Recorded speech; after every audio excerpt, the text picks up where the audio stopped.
العالمين والصلاة والسلام على أشرف الأنبياء والمرسلين وعلى آله وصحبه أجمعين.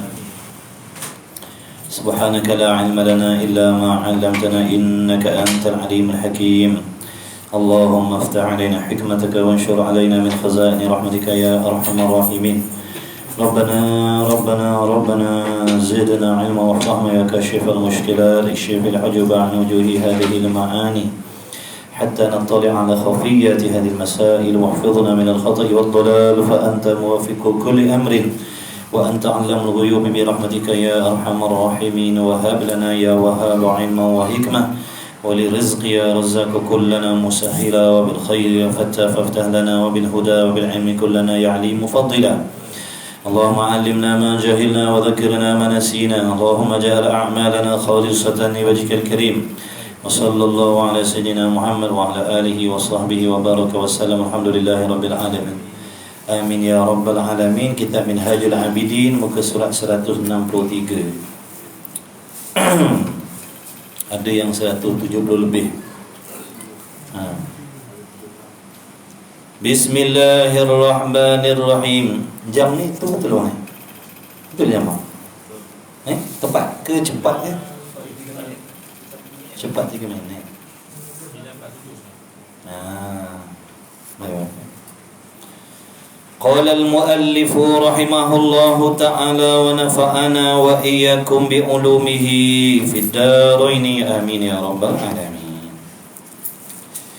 Dan ada pun takabbur, ada pun sifat takabbur. Apa itu sifat takabbur?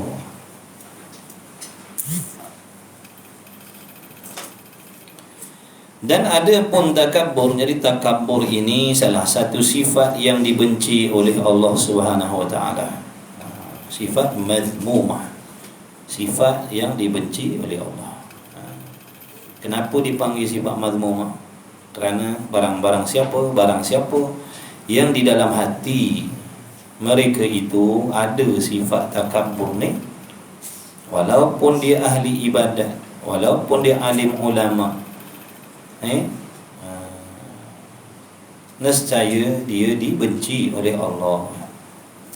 Meskipun dia banyak ibadatnya, banyak solatnya, banyak mengajinya, banyak mengajarnya, banyak kuliahnya, bila ada dalam dirinya, dalam hatinya, dalam qalbunya ada takabur, maka dia dibenci oleh Allah. Kewajiblah bagi diri kita, setiap hamba Allah, memastikan bahawasanya sifat takabur ini tidak ada di dalam hati kita. Dia takabur ni dia satu perasaan. Takabur ni perasaan dalam hati kita. Tengok bawah tu dia kata apa? Maka ketahui olehmu wahai hamba Allah, ketahui olehmu wahai hamba Allah, laki-laki, perempuan, tua, muda, kaya, miskin, bahawasanya khatir. Kalau kita kata khawatir, kalau jadi Melayu, kuatir. Tuan-tuan sedar tak? Tuan-tuan cakap Arab, jangan kuatir. Arab asalnya khawatir. Apa dia khawatir ni? Ataupun kalau satu panggil khatir, yakni lintas hati, ataupun kita kata perasaan dalam hati pada mengangkatkan nafsu, makna meninggikan diri. Meninggikan diri dan membesarkan dia nafsu, dan takabur mengikut akan dia, yakni mengangkat diri kita di tempat yang tinggi, memuji-muji diri kita, serta merendahkan orang lain. Perasaan dalam hati ada macam tu, itulah yang dinamakan sifat takabbur. Contohnya dalam bab ibadat, kita merasakan akulah yang terbaiknya. Nak bandingkan dengan orang depan, orang kiri, orang kanan, orang belakang kita ni, kalau ni sebab ibadat ni, dia orang ni lebih rendah lagi daripada aku. Kalau kita jadi imam, kita merasakan diri kita lebih mulia daripada makmum di belakang. Kalau kita yang tukang baca doa, kita merasakan doa kita lah yang diangkat oleh Allah. Doa orang lain ni semua tak laku. Na'udzubillah min zalik. Oleh yang demikian, wajiblah bagi diri kita memahami dan mengenal sifat takabur ni, supaya kita boleh mencari adakah sifat ini di dalam qalbu kita, dalam hati kita. Kita cari, tengok, selidik, waspada, hati-hati. Kerana penyakit takabur ni akan membinasakan diri kita. Akan membinasakan diri kita. Siapapun, sebanyak apapun ibadat dia, selama mana pun ibadat dia dah lakukan. Cuba kita tengok peristiwa tu. Iblis laknatullah, dia hidup beribu tahun, ibadatnya banyak, tapi disebabkan di dalam hatinya, dalam dirinya Iblis tadi ada sifat takabur, dia dilaknat oleh Allah. Dia dilaknat oleh Allah Subhanahu wa taala. Kalau Iblis yang hidupnya beribu tahun dipenuhi dengan amal ibadat,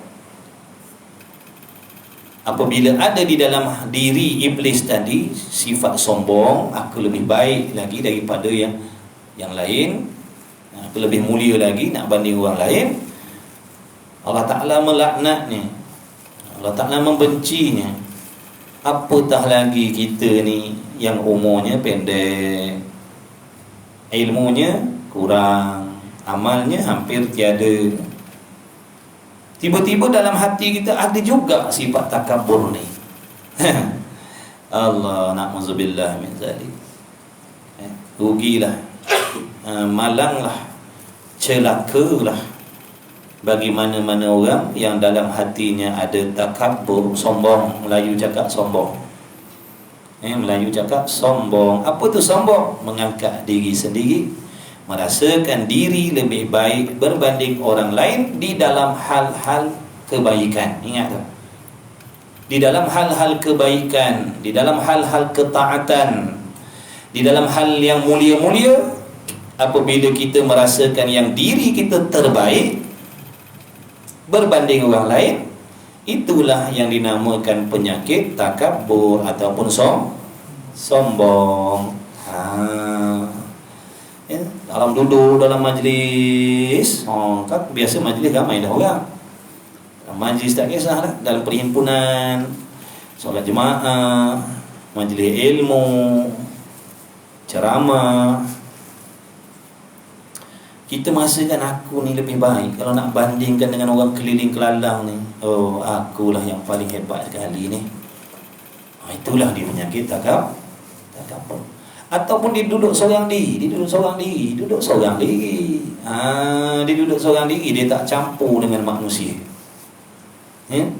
Dengan niat dia nak memperbanyakkan amal solehnya, dia duduk berasing daripada orang. Dia uzlah, mengasingkan diri, dengan niat dan tujuan nak beribadat, nak berkhalwat dengan Allah. Tiba-tiba di dalam hatinya merasakan aku ni nak banding dengan manusia yang kat luar-luar sana tu, akulah yang paling baik sekali. Na'udzubillah min zalik. Sesungguhnya dia telah ditipu oleh nafsu, oleh syaitan,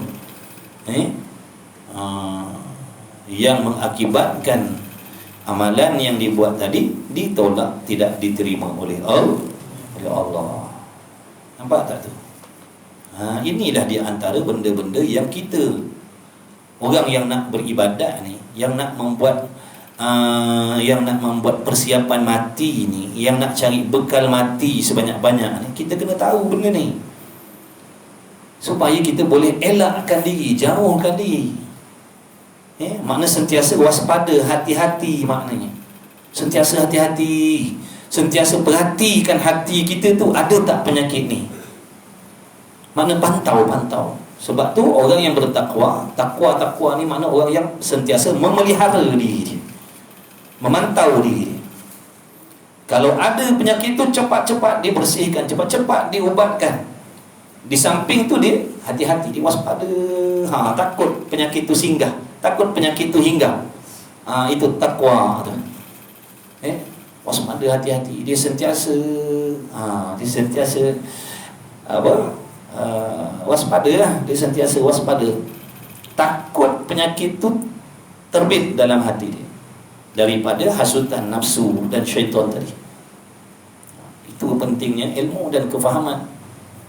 Ini namanya amalan hati ni, amal batin, amal hati. Tak boleh tengok. Sifat sombong ni asalnya dalam hati, tak boleh tengok. Tapi kalau sifat takabur ni melampau, dia akan terbit pada anggota zahir kita. Contohnya terbit pada lidah kita. Lalu kita akan bertutur dengan ayat-ayat yang nak meninggi-ninggikan diri. Asalnya mana tadi? Dalam hati. Asalnya dalam hati. Itulah apabila penyakit takabur tadi melampau tinggi, dahsyat, dia akan diterjemahkan oleh anggota kita. Lalu kita pun akan bertutur dengan ayat-ayat yang nak menunjukkan kita ni hebat. Macam tu. Ataupun dia duduk diam-diam dalam hati dia tadi. Zahirnya nampak baik, zahirnya nampak wara, zahirnya nampak lemah lembut, walhal Allah Ta'ala mengetahui di dalam hatinya ada takabur, sombong. Cuba kita cari dalam hati kita, ada tak perasaan macam ni? Kalau ada, taubat kepada Allah sungguh-sungguh. Taubat kepada Allah sungguh-sungguh. Kawal hati kita, jangan penyakit ni datang lagi. Jangan datang lagi. Kena sentiasa. Sebab tu jangan leka. Jangan leka. Kalau hati kita leka daripada mengingati Allah, maka syaitanlah yang akan masuk. Bila hati kita leka daripada zikrullah, maka syaitan pun masuklah. Sebab tu dia dalam amalan tariqah, dia mengajak orang-orang yang bertariqah ni banyak-banyak berzikir, banyak-banyak mengingati Allah. Inilah di antara tujuan dia. Kerana nak memenuhkan hati tadi dengan zikrullah agar tidak masuk bisikan syaitan dan nafsu. Itu takabur, merasakan diri kita lebih baik berbanding orang lain di dalam hal-hal kebaikan. Umum dalam hal kebaikan, bila kita merasakan aku lebih daripada orang, itulah namanya takabur, sombong. Lawan dia apa? Tawaduk. Kena kenal lah, kena kenal. Sebab ada di antara kita yang tak kenal lagi takabur ni apa. Tak kenal lagi. Kita tak kenal, hanya dengan nama takabur, sombong. Rupanya kita tak kenal lagi sombong ni apa sebenarnya. Sehingga bila kita tengok zahir orang tu, contohnya dia berdiri semayang lama-lama, dia berzikir, begini dan begitu, kita kata orang ni sombongnya. Walhal sombong ni sifat yang tak boleh kita nak tengok dengan mata kepala kita. Kerana sombong ni perasaan dalam hati seseorang. Jadi asbab daripada kejahilan kita terhadap sombong ni menjadikan fitnah dalam diri kita, sehingga kita bersangka jahat dengan orang lain. Bersangka jahat dengan orang lain. Bila kita tengok memek muka orang macam tu, kita kata sombong dia ni. Bila kita tengok riak wajah orang tu begitu, kita kata sombongnya orang ni. Kan ada fitnah tu? Bukankah kita dah fitnah tu? Faham tak? Sebab daripada apa tadi? Sebab kita pun tak kenal sombong tu apa. Dengan sebab kita pun tak tahu sombong tu apa. Bila kita tak tahu, bila kita tengok benda-benda yang macam tu, tengok riak wajah orang tu, contohnya dia serius, tak ada senyum-senyum pun, kita kata sombong dia tu. Ataupun dia kurang cakap, dia tak bercakap banyak, tanya sepatah, jawab sepatah. Ataupun dia suka duduk menyendiri, tak campur orang, kita kata dia tu sombong tu, tak campur orang. Nampak tak tu? Bukankah dah banyak dosa kita buat? Tak pasal-pasal kita dah fitnah ramai orang. Asbab kebodohan kita tadi. Jadi betul lah kata ulama, kebodohan, kejahilan ni memberi fitnah pada tuan empunya diri. Berbalik-balik musibahnya kepada kita.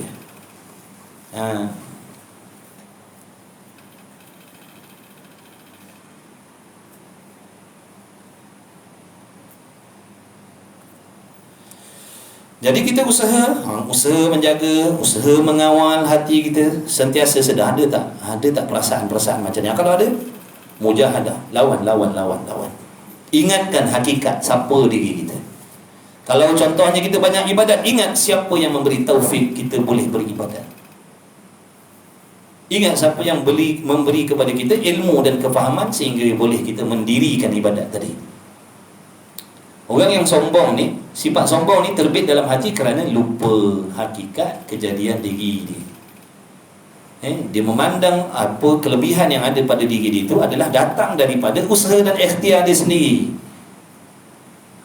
Yang dia pandai, yang dia boleh beribadat, yang dia tak jatuh dalam maksiat ni, dia merasakan ini hasil usahaku, ini hasil mujahadah aku.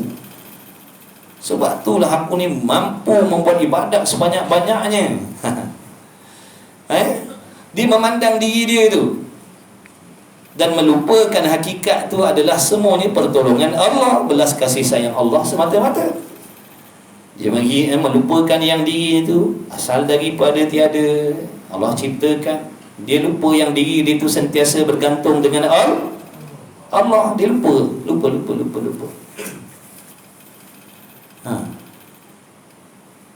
Itulah di antara sebab yang menjadikan seseorang itu sombong. Sebab dia lupa hakikat diri dia, asalnya tiada. Kemudian Allah ciptakan, kemudian Allah bagi nikmat roh, nyawa, kemudian Allah bagi nikmat pendengar, perlihat, ilmu, kemudian Allah tolong beribadat. Itulah hakikat diri kita. Jadi mulia ke? Mulia ke kalau macam tu? Serba-serbi pinjam, serba-serbi pinjam, hebat ke? Mulia ke? Dah. Yang hebat yang memberi pinjam tu. Kita ni yang meminjam, tapi bila lupa diri kita ni yang meminjam, timbullah sombong, merasakan apa yang ada pada diri kita ni adalah hak milik kita sendiri. Maka timbullah dalam hatinya, aku lebih hebat daripada orang lain. Ingat tu, ta'arif dia, merasakan diri lebih mulia, lebih hebat daripada orang lain pada sudut kebaikan. Pada sudut kebaikan kita rasa kita lebih daripada orang. Adapun kalau dalam diri kita merasa aku lebih daripada orang lain dalam hal-hal kejahatan, itu namanya tawadhu, merendah diri. Merasakan dalam bab-bab maksiat, aku ni lebih daripada orang lagi. Orang lain semua baik-baik, orang lain semua bagus-bagus, orang lain semua hati baik, hati bersih. Nak bandingkan dengan orang lain, akulah yang paling kotor sekali hati. Itu namanya tawadhu, merendah diri, sifat mahmudah, sifat yang dipuji oleh Allah. Mana-mana orang yang ada sifat macam tu dalam hati, dia dipuji oleh Allah. Mahmudah, dipuji akan diri oleh Allah. Sifat apa tadi? Tawadhu, merasakan diri lebih daripada orang lain dalam hal-hal kekurangan. Merasakan diri kita lebih daripada orang lain dalam hal-hal kekurangan. Itulah tawadhu, merendah diri. Sifat yang dipuji oleh Allah. Tapi sukar nak memperolehi. Sukar sangat ni. Sebab nafsu kita ni, tabiat nafsu suka memuji-muji diri sendiri. Jadi payahlah kita nak mencela diri, nak menghina diri, nak merendahkan diri. Itu benda yang berlawanan dengan nafsu. Nafsu ni suka mengangkat-angkat diri, memuji-muji diri. Adapun nak menghina-hina diri, itu bukan perkara yang disukai oleh nafsu.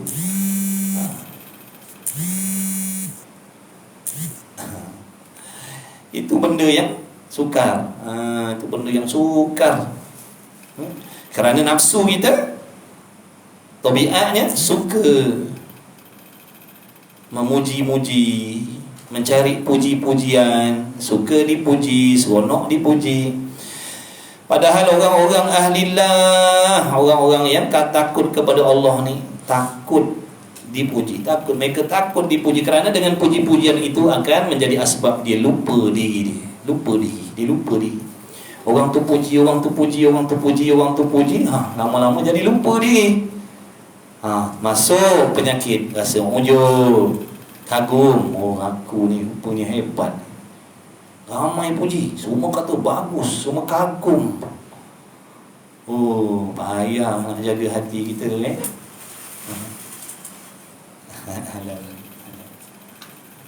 payah nak jaga hati kita. Payah.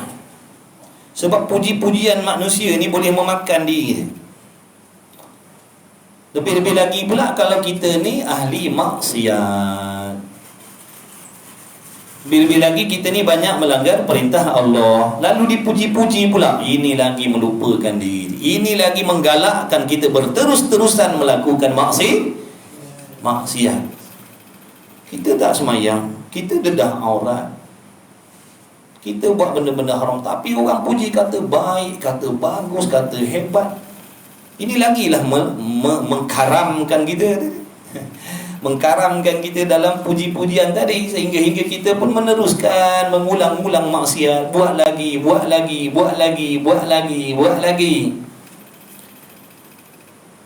Kenapa dipuji-puji tadi tu? Sebab tu dalam bab hukum memuji ni ada hukum dia. Ada kala memuji itu sunat, ada kala memuji itu hukumnya harus, ada kala memuji itu hukumnya haram. Mana contoh memuji yang hukumnya haram? Kita memuji seseorang yang zalim.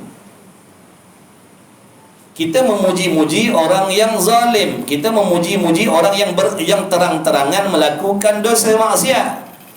Ini hukumnya haram. Kenapa hukumnya haram? Kerana menjadi asbab si pelaku maksiat tadi melupakan dosa-dosanya dengan Allah. Kerana termakan khayal dengan puji-pujian tadi, lalu dia terlupa yang dirinya itu sedang melakukan maksiat dengan Allah. Lalu dia akan buat lagi, dia akan ulang lagi, silap-silap dia akan menggalakkan lagi, dia akan mempertingkatkan lagi kemaksiatan itu. Sebab tak ada yang menegur, tak ada yang menasihati, tidak ada yang mencela, lalu dia tenggelam dengan puji-pujian tadi. Kalau yang zalim terus melakukan kezaliman, sebab dia tak rasa bersalah, tak ada rasa berdosa dengan Allah. Banyak orang yang aku zalim, tak ada orang pun kata aku jahat, semua kata aku terbaik. Nampak tak ada? Jadi nak memuji pun kena ada ilmu juga rupanya. Nak memuji pun kena ada ilmu juga. Sebab kalau salah puji, berbalik musibahnya pada diri kita tadi. Dan kita akan bertanggungjawab ke atas maksiat-maksiat yang mereka lakukan. Contohnya sekarang ni, saya dalam TikTok ni, saya duk buat benda-benda yang tak sepatutnya lah, benda maksiat contohnya. Tiba-tiba ramai kata bagus, cantik, lawa, hebat, seksi. Jadi pada saya yang sedang membuat benda haram tadi, mendedahkan aurat tadi, contohnya membuat sesuatu benda maksiat, saya tak merasakan yang diri saya berdosa. Saya tak rasakan yang diri saya berdosa. Bahkan saya rasa seronok. Kenapa saya jadi seronok tadi? Puji-pujian daripada antum lah, puji-pujian daripada kalian lah, yang menyebabkan saya lupa yang saya ini sedang melakukan maksiat. Makin banyak maksiat yang saya buat, makin ramai yang like, makin ramai yang share, makin ramai yang bagi gift. Itu sebenarnya penggalak. Itu sebenarnya yang menggalakkan saya berterusan melakukan maksiat. Sungguh sahabat, hati-hati ni yang main TikTok ni, hati-hati. Kita bertanggungjawab tu. Kita bertanggungjawab kerana kita mencampakkan rasa gembira kepada orang yang sedang melakukan maksiat. Dan daripada itu dia lupa dosa dia dengan Allah. Besok dia ulang lagi, sebab dia tahu orang setuju dan seronok dengan perbuatan dia. Siapa yang menolong tadi? Kita lah, kita tadi. Kita jaga sahabat. Jaga. Setiap perbuatan kita akan disoal oleh Allah. Jadi media ni, TikTok ni tak salah. Penggunaan tu lah. Apa pun Facebook ke apa ke, dia tak salah pun dia tu. Penggunaan tu tadi yang salah. Cara guna tu yang salah. Kita gunakan media ni untuk membuka jalan-jalan maksiat tadi. Itulah salahnya. Adapun kalau kita gunakan media ni untuk membuka jalan-jalan kebaikan, tafadhal. Silakan, teruskan. Bahkan daripada satu sudut kita boleh nampak dengan media yang macam ni kita boleh buat kebajikan lebih banyak lagi. Contohnya menyebarkan ilmu. Kalau tak ada benda ni, boleh jadi kita menyampaikan ilmu tu dalam satu kelompok yang kecil sahaja. Tapi dengan adanya media yang macam ni, beribu orang boleh dengar, beribu orang boleh tahu, bahkan beratus ribu orang boleh dapat manfaat daripada ilmu yang bermanfaat yang kita kongsikan. Betul? Jadi bukan salah TikTok tu, cara kita menggunakan tu tidak. Cara kita guna, cara penggunaan tadi. Maka hati-hati, waspada. Kalau yang kita tengok tu benda maksiat, jangan dipuji-puji, jangan. Sebab menggalakkan, menimbulkan rasa seronok, rasa gembira dengan orang yang terang-terang menunjuk-nunjuk maksiat ni, makna bermegah lah. Sebaliknya kalau orang yang malu membuat maksiat, dia akan sorok. Tapi bila maksiat tu didedahkan, maknanya bangga, betul? Berbangga. Padahal benda yang sedang dibuat tu benda maksiat, tapi dia bangga, dia menunjuk-nunjukkan. Na'udzubillah min zalik. Kemudian ramai pula yang menyokongnya, yang memuji-mujinya, yang memberi hadiahnya, maka sebagai penggalak lagi. Na'udzubillah min zalik. Kita terlibat, kita bersyubhat. Na'udzubillah. Okey, tu nak cerita tabiat nafsu tadi. Memang suka dipuji. Nafsu tak suka dicela. Nafsu suka dipuji-puji dan membesarkan dia. Dan doa, yakni lawan bagi sifat takabur, mengecil dirinya, ataupun kita kata merendahkan diri. Merendahkan diri itu tadilah seperti mana yang saya nyatakan tadi. Kita merasakan yang diri kita lebih daripada orang lain dalam hal-hal keburukan, dalam hal-hal kekurangan, dalam hal-hal kemaksiatan. Kita merasakan akulah yang lebih sekali nak banding dengan orang lain. Itu namanya tawadhu', merendah diri, sifat terpuji. Jangan risau. Meskipun dia mengaku, meskipun dia merendah diri, tidak akan menurunkan darjatnya di sisi Allah. Bahkan darjatnya semakin ditinggikan oleh Allah. Siapa yang merendahkan diri, Allah akan angkat dirinya. Barang siapa yang meninggikan diri, Allah akan jatuhkan dia, Allah akan hinakan dia.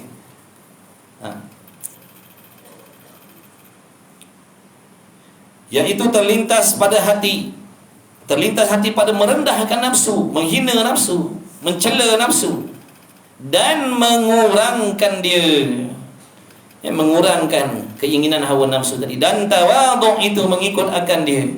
Dan tiap-tiap satu daripada keduanya ada kalanya ami bagi orang awam, dan ada kalanya khasi bagi orang yang khas. Maka tawadhu' yang ami itu, maka tawadhu' di sisi orang awam. Kita lah orang awam ni, orang ramai-ramai ni lah, orang ramai-ramai ni, orang awam. Dia kata saya bukan orang awam, saya kerja kerajaan. Bukan orang tu. Bukan orang awam, saya kerja kerajaan ni. Orang awam ni orang ramai-ramai lah.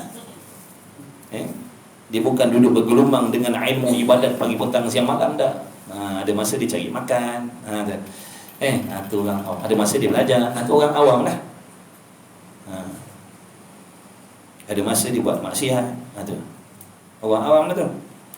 Maka tawadhu' yang ami itu, dan iaitu dipadakan, dicukupkan dengan kurang daripada pakaian dan tempat kediaman dan kenderaan. memada dengan apa tadi, dipadakan dengan kekurangan daripada pakaian dan kediaman. Makna dia tak suka menunjuk-nunjuk. Dia tak suka menunjuk-nunjuk dengan pakaiannya, kediamannya, kenderaannya. Dia tak nak. Dia bakal biasa-biasa je. Padahal dia mampu, tapi dia tak nak. Dan takabur pada lawannya itu mengangkat daripadanya yang demikian itu, yakni tiada memadakan dengan yang kurang daripada yang tersebut, dan iaitu hukumnya maksiat yang amat besar dan kesalahan yang amat azimah, yang amat besar. Jadi apa hukum kita nak pakai pakaian yang hebat-hebat, yang mewah-mewah atas dunia ni? Kita orang kaya, kita ada apa, kemampuan. Jadi apa hukum kita nak beli baju mahal-mahal, nak beli kereta mahal-mahal, apa lagi? Semualah nak mahal-mahal tadi. Hukumnya tengok dulu. Asal hukumnya harus. Tapi kalau disebabkan oleh benda yang mahal-mahal tadi, yang megah-megah tadi, yang gah-gah tadi, menjadikan diri kita pun megah, jadi sombong, maka hukumnya haram pakai benda-benda itu. Tapi kalau kita memakai benda yang mahal-mahal, yang mewah-mewah tadi, sedikit pun dalam hati kita tak ada rasa sombong dengan orang lain, maka hukumnya harus. Silakan. Kuat ke? Agak-agak kuat ke hati? Pakai selipar Jepun pun dah tengok orang atas bawah dah. Pakai selipar Jepun pun tengok orang atas bawah dah. Belum pakai yang gah-gah lagi. Nampak tak? Maksudnya bila ada benda-benda ni dalam tangan kita, kita nak menahan nafsu daripada sombong tu sangat payah, sangat sukar, sangat payah. Melainkan orang yang takut dengan Allah, melainkan orang yang dalam hatinya gerun takut dengan Allah saja yang boleh menahan nafsunya daripada kesombongan dengan asbab harta dunia ataupun pangkat jawatan yang ada dalam diri dia. Tapi maksudnya kalau dia mampu, meskipun pangkatnya tinggi, dia tetap tawaduk, merendah diri. Dia tak mencela orang lain, dia tak mencela fakir miskin, dia tak menghina orang fakir miskin. Meskipun dia memiliki kenderaan yang hebat, pakaian yang hebat, perhiasan yang hebat, hatinya tak pernah. Silakan. Tapi soalannya, adakah kita mampu? Adakah kita mampu? Kita pakai iPhone, orang lain pakai cap ayam. Kita tengok, apa barang. Kita pakai iPhone, tengok kawan-kawan kita keluarkan handphone biasa, cap ayam, asyik rosak aja kerjanya, asyik hang. Dia kata, apa ni? Tak boleh harap. Itulah belajar bodoh. Aku ni belajar pandai tengok rezeki mewah, aku nak pakai apa boleh. Tu yang bahaya tu, tu yang bahaya tu. Tanya diri. Sebab tu kalau nak minta jadi kaya, kena pandai minta. Ya Allah, jadikan orang yang aku ni orang yang mewah, yang kaya, seandainya tidak merosakkan diri aku. Seandainya kekayaan, kemewahan itu tidak merosakkan ibadat aku, tak merosakkan hati aku, tak merosakkan perhubungan aku dengan Kau ya Allah, begitulah juga tak merosakkan aku sesama manusia, kabulkanlah, tunaikanlah, permudahkanlah. Tapi seandainya kekayaan tu akan merosakkan perhubungan aku dengan Kau ya Allah, dan merosakkan perhubungan aku sesama manusia ni, aku jadi sombong, jadi takabur, jadi lupa diri, maka Kau jauhkanlah ya Allah. Kena tafwid. Dalam doa tadi kena ada sangkutkan tu tadi, sangkutkan benda tu. Sebab kadang-kadang memang pada diri kita, kaya ni baiklah, boleh tolong orang, kita boleh pergi haji, umrah, macam-macam betul. Tapi seandainya, tapi Allah yang tahu adakah kekayaan yang sedemikian sesuai dengan diri kita. Kita tak tahu. Sebab nafsu kita pandang kekayaan tu bagus, kekayaan tu baik, kemewahan tu baik. Tapi rupa-rupanya pada pandangan Allah, pada ilmu Allah, kekayaan yang begitu tak sesuai untuk diri kita. Allah tahu kadar iman kita ni. Sebab tu kadang-kadang minta kaya Allah tak bagi. Sebab Allah tak nak merosakkan kita. Tapi kita tak kenal Tuhan, jahat sangka pula dengan Allah. Allah ni tak adil, adik-beradik lain semua kaya-gaya, aku je yang susah. Padahal Allah nak selamatkan dia daripada binasa tadi. Binasa yang berkekalan nanti hari kiamat. Ini sebab sombong tu.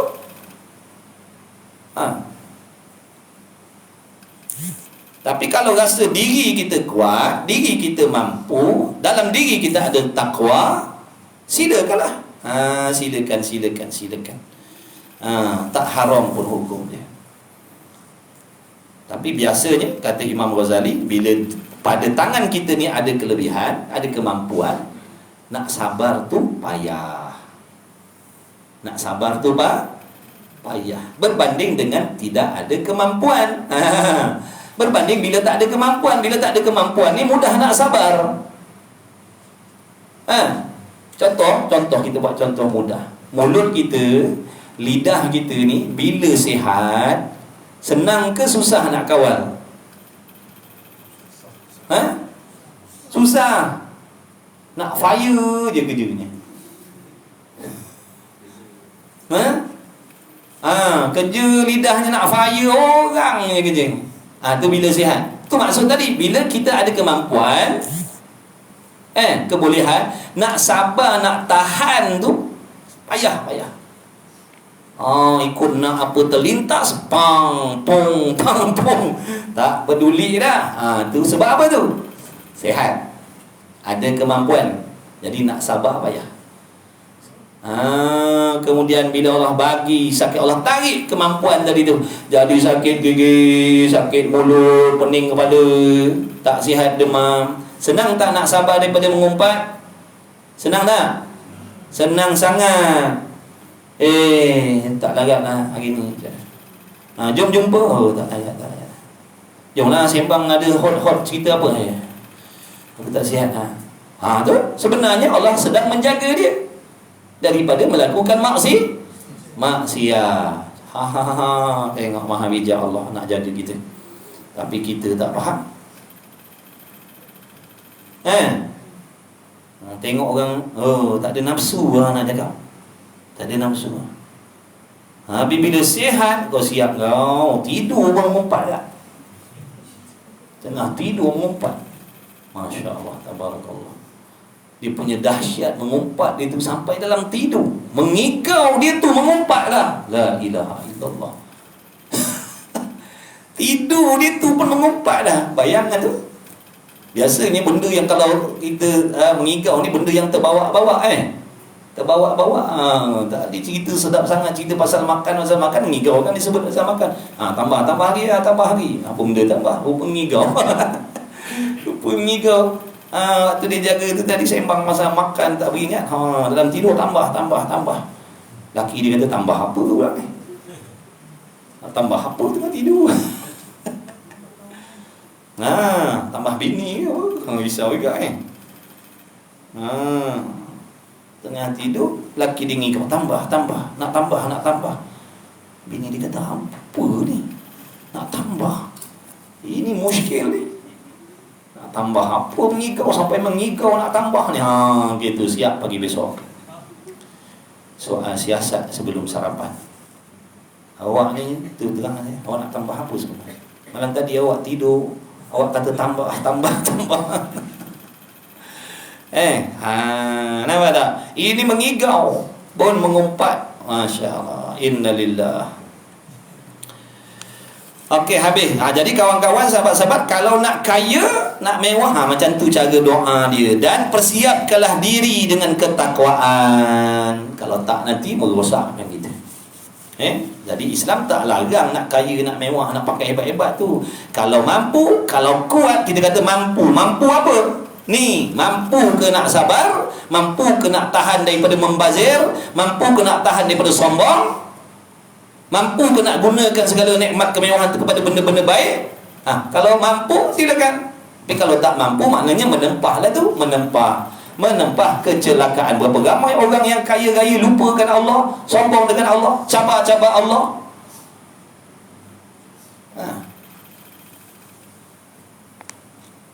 Baik, itu tawaduk ami. Maka tawaduk yang khas, iaitu mengajarkan nafsu atas menerima yang sebenarnya daripada barang yang ada kekurangan atau kemuliaan. Dan takabur pada lawannya itu, iaitu mengangkatkan daripada yang demikian itu, dan iaitu hukumnya maksiat yang amat besar. Jadi apa pun kita kena hati-hati, waspada. Sama ada pada diri kita itu ada kelebihan yang bangsa akhirat ataupun kelebihan yang bangsa duniawiyah. Jangan sekali-kali memuji-muji diri dan menghina, merendahkan orang lain. Barulah selamat. Kalau dah jatuh dalam maksiat yang besar tadi. Kan Nabi kata, siapa yang dalam hatinya ada takabur walau sebesar biji sawi, dia tak akan dapat masuk syurga. Kenapa tu? Sahabat-sahabat nak tahu tak? Punca daripada takabur yang ada dalam diri itu tadi akan melengkapkan diri kita dengan segala maksiat hati yang lain.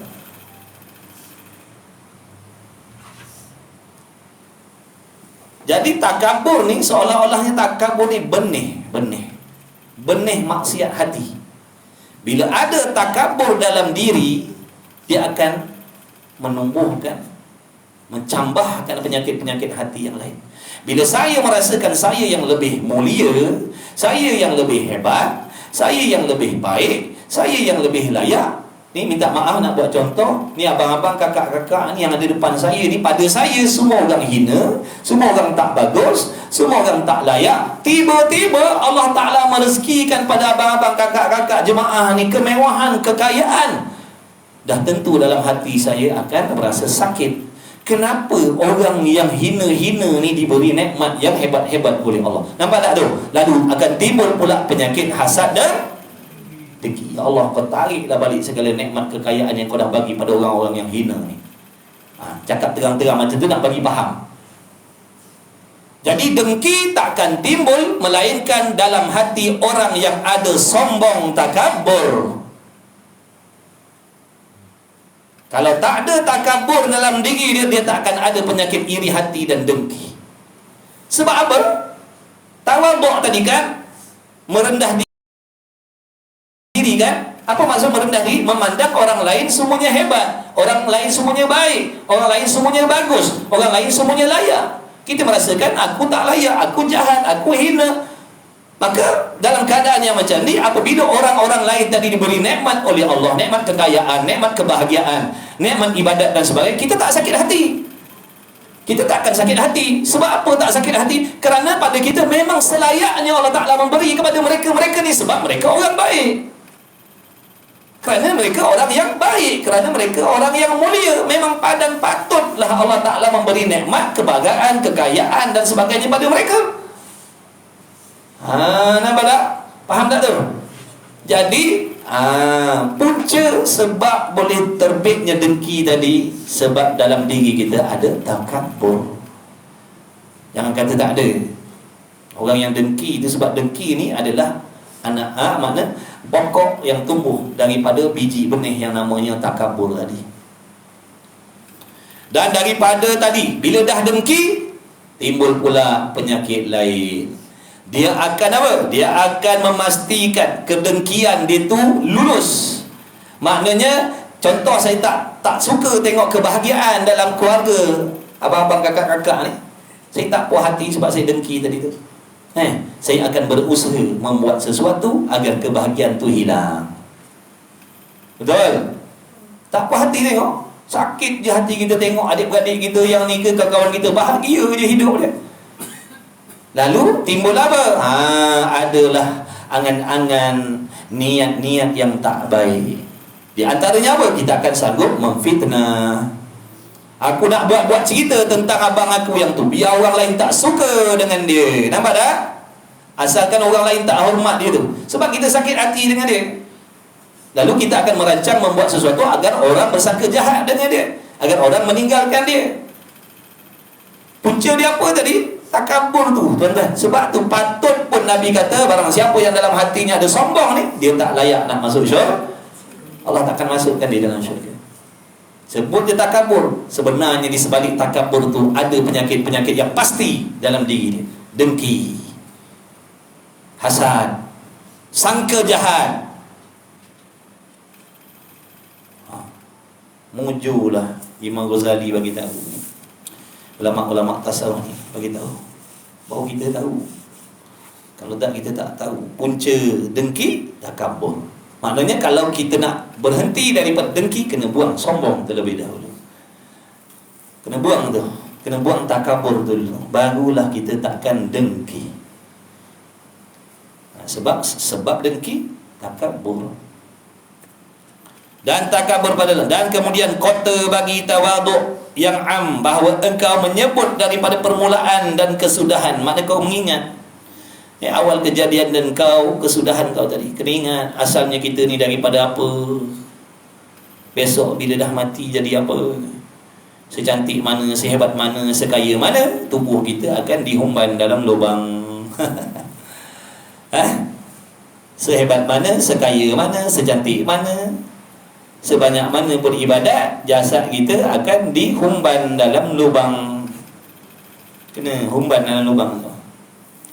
Kemudian ditinggalkan.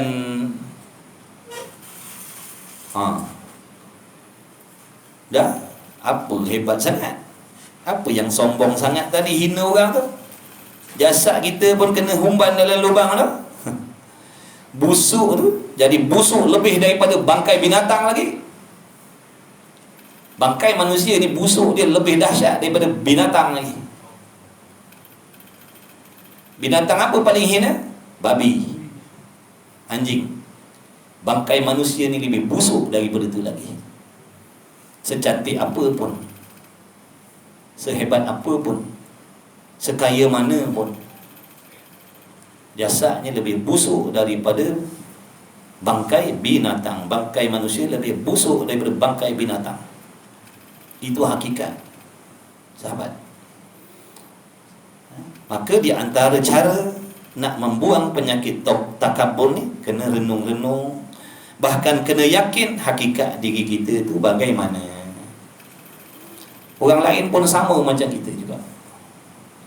Jadi apa perlunya kita nak berperasan kita lebih mulia daripada orang lain, sedangkan kejadian kita sama. Apa hebatnya kita? Kita pinjam nikmat Allah, orang tu pun pinjam nikmat Allah. Kita diberi makan minum oleh Allah, orang tu pun diberi makan minum oleh Allah. Kita pun mati, dia pun mati. Kita akan jadi bangkai, dia pun akan jadi bangkai juga. Kenapa kita nak meninggi-ninggikan diri lebih daripada orang? Kena fikir balik. Kelebihan yang ada pada aku ni semata-mata belas kasih Allah je.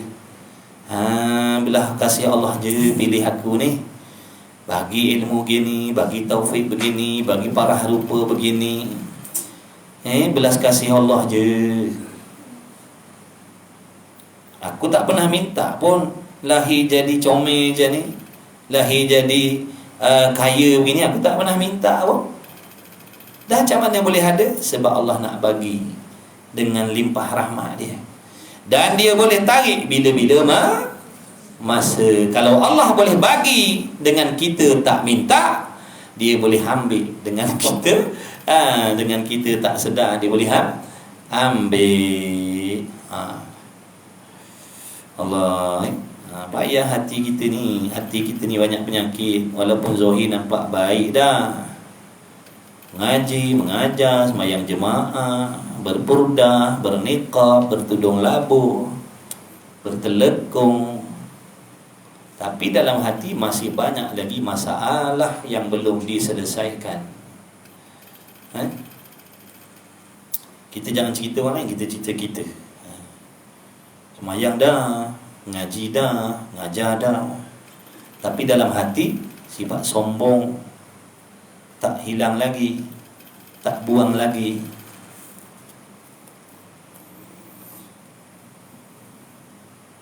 Selagi ada, kita tak akan selamat. Yang kita takut mati bawa penyakit sombong ni. Bila sifat sombong ni tak dapat dibuang lagi, tiba-tiba kita mati. Maknanya kita mati sebagai seorang yang takabur. Matinya su'ul khatimah. Matinya jahat. Matinya tak elok. Sebab bawa benda yang tak elok. Dia mati bawa penyakit hati. Dia mati bawa sifat yang dibenci oleh Allah. Kerana hati kita ni lah yang nanti yang akan dinilai oleh Allah, bukan tubuh badan kita. Tubuh badan kita nanti jadi hancur lebur dah. Allah tak akan menyalahkan seseorang tu. Contohnya dia lahir dalam keadaan dia cacat, dia tak sempurna, dia OKU, Allah tak persoal. Yang akan dipersoalkan hati kita tadi, baik ke jahat. Roh kita tu baik ke jahat dah. Jadi apa yang kita nak bangga-banggakan dengan kesempurnaan tubuh badan kita tetapi hati kita penuh penyakit?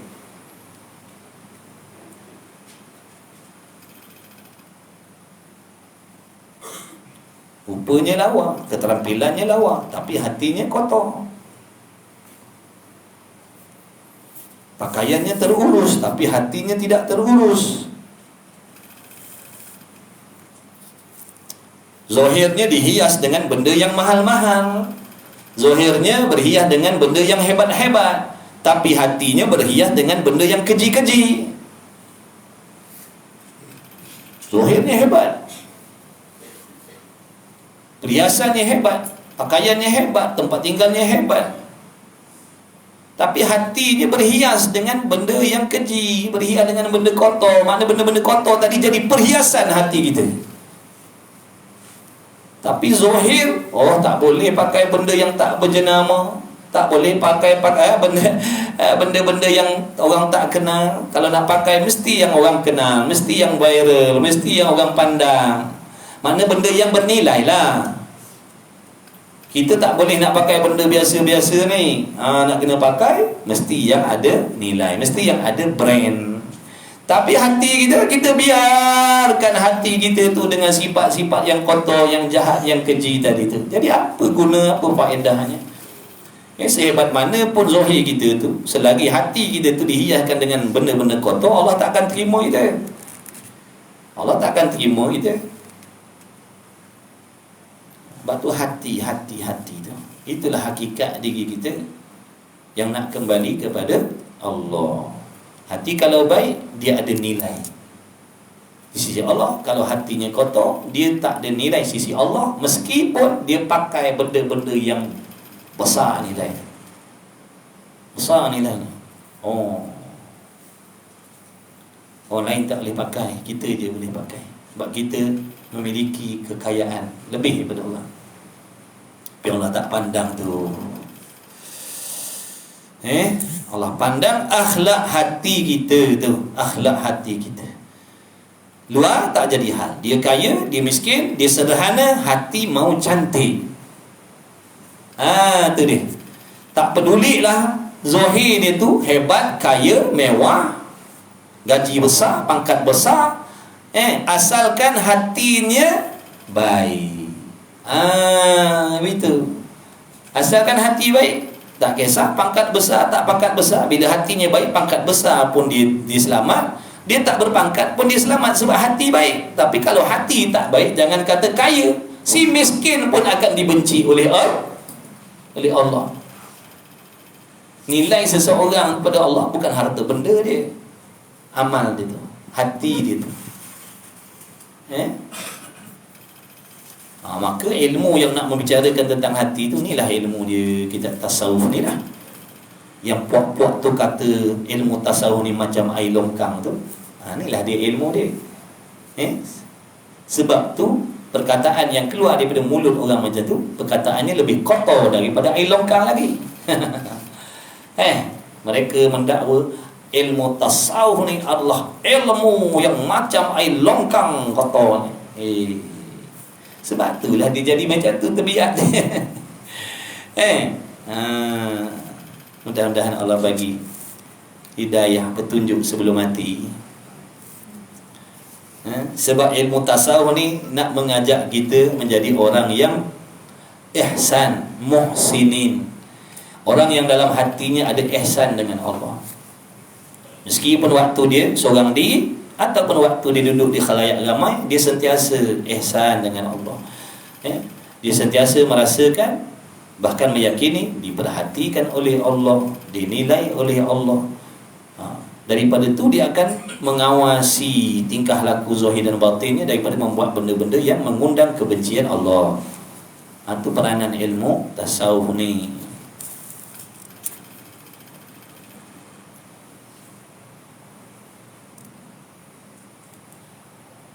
Dan barang yang ada engkau atasnya pada sekarang daripada kebinasaan yang luat-luat, seperti kata setengah mereka itu pertama-tama, yakni mula-mula kamu itu adalah merupakan nutfatun yang luat, yang diluat, yang dijijik. Asalnya air mani, jijik air mani. Jijik air mani. Jijiknya air mani itu, itulah asal kita. Kulit putih ke, kulit hitam ke, kulit kelabu ke, kulit kelabu asap ke, ikutlah. Asalnya air mani. Hidung mancung macam penyangkut baju ke, hidung kemih langgar di extend dulu ke, tak peduli. Asalnya air mani. Bukan orang yang lawa-lawa putih-putih tu dia daripada air susu. Dah. Kenapa tu dia putih betul kulit dia? Dia tu asal air susu. Dah, air mani. Dah tu hidung macam penyangkut baju, bukan main mancung lagi. Kenapa dia? Dia tu asalnya daripada air tu, air mawar tu dia tu. Dah, air mani semua. Tu asalnya.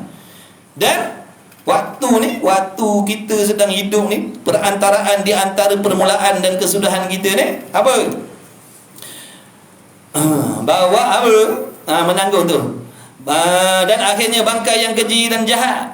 Besok bila kita mati besok, tukar jadi bangkai busuk, kembung kita. Kembung kita. Kembung. Kaya tak kaya, kembung busuk.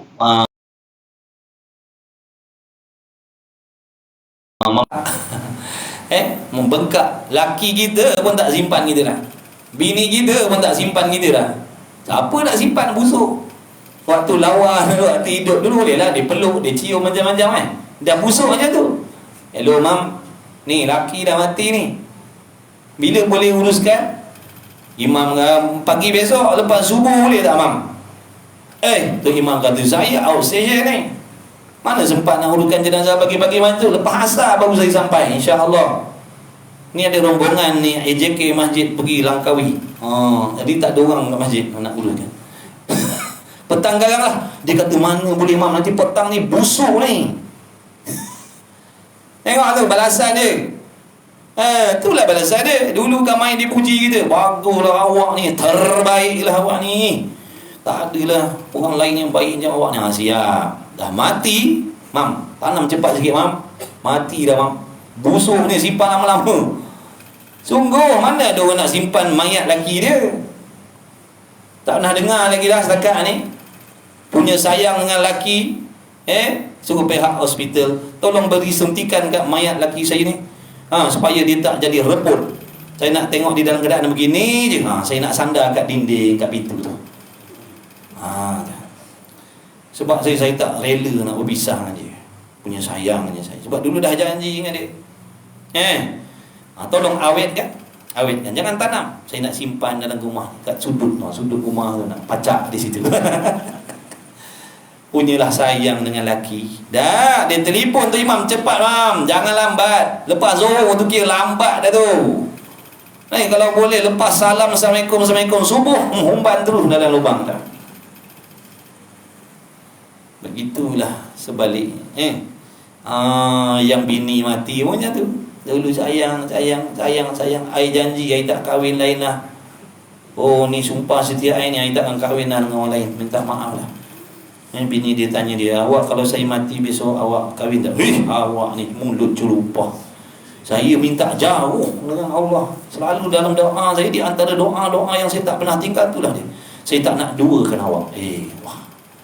Bini dia pun punya berbunga-bunga dengar. Oh, awak ni memang suami terbaik ni. Kita mati besok siap. Mam, bini dah mati mam. Bila nak tanam mam? Saya nak kahwin satu lagi mam. Bangun balik bini dia dengar. Bukan kau mati tadi? Memanglah, tapi pantang saya. Pantang kalau dengar kahwin lagi ni. Saya mati pun saya boleh bangun. Allah, anak ceritanya. Sesayang mana pun orang yang kita bila mati, itulah jadi bangkai. Kena umpan dalam lubang tu, tak ada orang nak simpan kita. Sesayang mana pun orang dengan kita. Umpan tu. Duduk kan tu, tanah perkuburan tu dalam hutan sana tu. Ujung kampung dalam hutan tu, situ tempat kau. Dulu kau main sombong. Tu balasan dia. Kemudian apa lagi? Dan engkau antara keduanya, di antara hidup, di antara permulaan kau hidup tadi tu dan kesudahan kau mati jadi bangkai tadi tu, jadi bangkai busuk tadi tu, yang lebih busuk daripada binatang tadi tu, menanggung uzrah, yakni tahi dan kencing. Di antara hidup dan mati tadi, bawa tahi, bawa kencing pergi mana-mana. Pergi shopping bawa tahi kencing, pergi pejabat bawa tahi kencing. Bos, bos. Dalam beg ada apa? Dia kata ada 5. Dalam perut ada apa bos? Ada tahi. Betul? Nak terima tak nak terima tu hakikat. Nak terima ke tak nak terima itulah hakikat. Sekarang ni pun saya dan tuan-tuan semua dalam perut ada tahi, ada kencing. Buat ni pergi mana-mana. Hebat ke? Kalau lori tahi indah water tu lalu, pandai kita kata, wih kotornya. Kalau dia duduk depan, bang potong, mana boleh duduk belakang lori ni? Dalam tu ada tahi ni. Kita ni tak boleh duduk follow lori ni, potong. Sebab apa? Tahu kotor, tahu keji, tahu busuk. Dah ni dalam perut kita ni tak sama je macam lori tu. Sama je dalam perut kita. Dalam lori tu bawa tahi, perut kita bawa tahi dah? Bawa, sama dah? Sama dah. Yang sombong sangat tu, yang duk cela-cela orang, hina-hina orang, berasa hebat tu. Hebat apa? Dalam perut ada tahi. Lainlah dalam perut kita ni bawa intan belian gimana mana. Ini ulama nak ajar supaya sedar diri tadi, supaya hilang sifat merasa diri aku lebih hebat daripada orang, aku lebih baik dari orang, aku lebih takwa daripada orang, aku lebih mulia tu. Nak buang penyakit-penyakit tu. Ni di antara caranya mengetahui, mengingat hakikat kejadian kita, hakikat kesudahan kita, dan hakikat yang sedang berlaku sewaktu di antara hidup dan mati kita ni. Apa yang kita bawa dalam perut kita. Habis. Dan kota tawaduk yang khas itu, iaitu menyebutkan seksa dan cenderung engkau. Maknanya ingat azab Allah tadi. Ni di antara lagi. Macam mana nak merawat penyakit sombong ni? Ingat janji-janji azab yang Allah Ta'ala sebutkan. Bagi mana-mana mereka yang ada dalam hatinya sombong ni, Allah janji tidak akan memasukkan ke dalam syurga. Bagi mana-mana orang yang dalam dirinya ada sombong walau sebesar biji sawi sekalipun. Apatah lagi kalau sombongnya besar penumbuk. Kalau sebesar biji sawi pun tak benar masuk syurga dah. Kalau besar penumbuk, tak tahu berapa juta tahun lah duduk dalam neraka tu, na'udzubillah min zalik. Orang ni, manusia besok di dalam neraka tu bergantung kepada sebesar mana, sebanyak mana dosa dia. Semakin besar dosanya, semakin banyak dosanya, semakin lama lah dia dalam neraka Allah Ta'ala tu.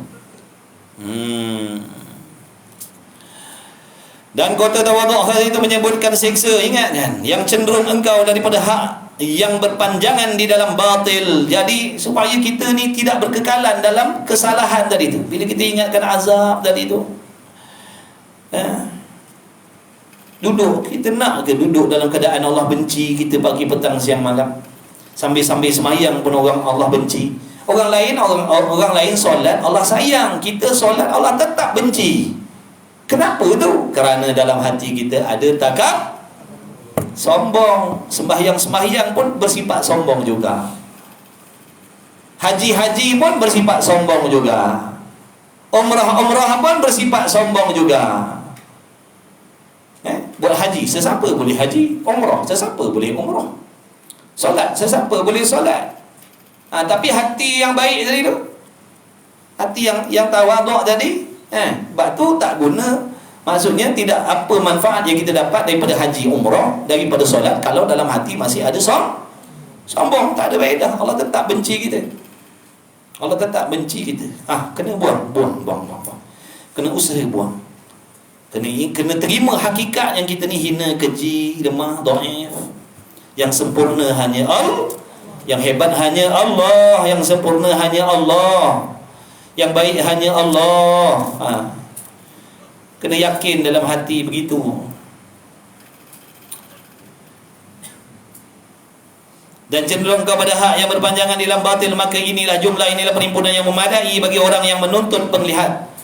Maknanya jumlah ni, apa yang dah diajar disebutkan oleh Al-Imam Al-Ghazali rahimahullah ta'ala dalam tajuk ni, memadalah bagi orang mana? Memada ni maknanya cukuplah. Bagi siapa tu? Orang yang menuntut, orang yang nak sangat-sangat petunjuk. Orang yang nak sangat-sangat petunjuk, orang yang ada mata hati, cukuplah dengan perhimpunan kalam ni, cukuplah, memada dah untuk diri dia sebagai pedoman nak memperbaiki diri dia. Tapi kalau orang yang tak nak, dirinya memang tak nak kebaikan, jangan kata 2, 3, 4 perenggan ni, 5, 6 muka ni, sebuah kitab ni pun kalau diceritakan pasal sombong, takkan dapat diambil manfaat. Tapi kalau orang tu nak, insya-Allah, kalau dalam diri dia tu ada keinginan nak bersihkan hati dia, ada keinginan nak jadi orang yang tawaduk, tak perlu panjang lebar, tak perlu banyak contoh, cukup dengan sekalam yang sedikit pun akan memberi pengajaran keinsafan di dalam diri dia. Bagi orang siapa tadi? Yang nak. Yang tak nak, tak dapat nak nolong. Wallahul muwaffiqu wa waliyyut taufiq. Bermula Allah Ta'ala lah yang mempunyai taufik, yang memberi taufik dan empunya taufik. Maka mohonlah pada Allah, ya Allah, berilah taufik kepada kami, berilah pertolongan kepada kami agar dapat kami mengubati penyakit takabur yang ada tersembunyi di dalam hati-hati kami, ya Allah. Amin ya rabbal alamin. Cukuplah sekadar itu. Mudah-mudahan Allah memberi manfaat, mudah-mudahan Allah bagi taufik beramal dengan ilmu, mudah-mudahan Allah sembuhkan penyakit sombong yang ada dalam hati kita sebelum kita mati. Mudah-mudahan Allah menggunakan sifat tawaduk dalam hati kita. Mudah-mudahan dengan berkat majlis ilmu kita pada malam ini, sekalian yang hadir, yang mengikuti, mudah-mudahan diampuni oleh Allah Subhanahu wa ta'ala, isteri, anak-anak kita, keluarga kita, ibu bapa kita, semua tak terkecuali, sahabat kenalan kita yang lama, yang baru, tak terkecuali, orang yang berbuat baik dengan kita, orang yang tak senang dengan kita, tidak terkecuali. Mudah-mudahan semuanya diampunkan dosa oleh Allah, diberi taufik hidayah oleh Allah, dibimbing oleh Allah, agar sama-sama kita nanti boleh berhimpun di dalam tempat yang penuh kebahagiaan dan selamat daripada tempat yang penuh dengan azab siksaan, iaitu neraka Allah Subhanahu wa ta'ala. Mudah-mudahan Allah Ta'ala memberi keberkahan, memberi nikmat kepada kita serta keberkahan, memberi nikmat yang ada keberkahan, yakni dengan nikmat itu tadi boleh menolong, membantu kita mendekatkan diri dengan Allah Subhanahu wa ta'ala. Mudah-mudahan Allah lahirkan di kalangan kita semua keturunan yang baik hingga kiamat, dilahirkan oleh Allah di kalangan kita anak-anak yang soleh, yang solehah, yang bertakwa, yang diberi kejayaan dunia dan akhirat, yang terselamat daripada mengikut fahaman-fahaman yang sesat lagi menyesatkan. Amin ya rabbal alamin. Mudah-mudahan yang sedang diuji oleh Allah dengan sakit, mudah-mudahan diberi hati yang sabar, yang senantiasa redha dan bersangka baik dengan Allah. Mudah-mudahan dibalas dengan kebaikan, kebajikan, pahala yang berlipat-lipat kali ganda dinaikkan darjatnya di sisi Allah Subhanahu wa ta'ala. Amin ya rabbal alamin. Bismillahirrahmanirrahim. Alhamdulillahirabbil alamin wassalatu wassalamu ala Rasulillah wa ala alihi. Allahumma rabbana fa'na bima 'allamtana, rabbana 'allimna alladhi ma yanfa'una, rabbana faqih ahlana wa qarabatil lana fi dinina ma ahli qutri untha wa dzakara sallallahu ala sayyidina Muhammad walhamdulillahirabbil alamin. Taqabbalallahu minni wa minkum minna wa minkum taqabbal ya karim. Tanda muka surat 164. Kitab ni ya. 164. Alhamdulillah.